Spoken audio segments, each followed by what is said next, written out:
He is the most anxious man at work. Before each shift, he secretly gulps down a large glass of hard liquor to ease his nerves. He has been flying for over a decade, but he still worries about accidents every time he travels. Whenever he boards a plane, he professionally observes each passenger to see if they are suspicious. The flight attendants are already very familiar with him. Late at night, a young couple suddenly gets intimate in the business class, making the man sitting in the front row uneasy. To avoid awkwardness, he goes to the restroom at the front of the plane. He closes the door and expertly tapes over the smoke detector. He takes out a cigarette and a lighter, then casually pulls out his handgun. He calmly starts smoking. It turns out he is a federal air marshal about to retire. After relaxing, he returns to his seat, ready to sleep. Suddenly, someone sends him an anonymous text message through the secure network. The person not only knows his identity as an air marshal but also warns him not to smoke in the restroom. He immediately observes his surroundings, but all the passengers are quietly sleeping. The only awake passenger is focused on playing a game. He goes to the economy class to check the situation, but just as he is inspecting the economy class, the mystery person sends another text message. The message orders him to set a 20-minute countdown. In 20 minutes, the person will kill a passenger on the plane.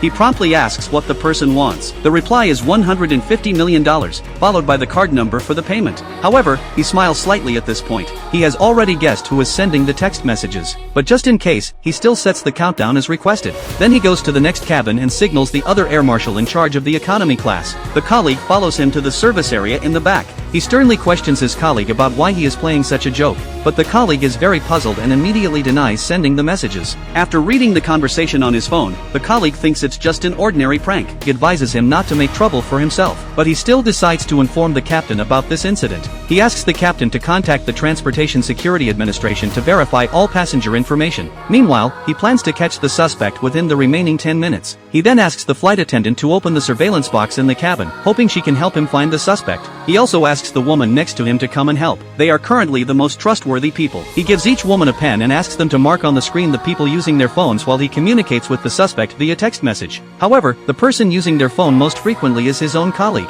Moreover, the messages he receives are all related to his privacy. The suspect knows he has a daughter and loves to drink heavily. Only people he knows would be aware of these secrets.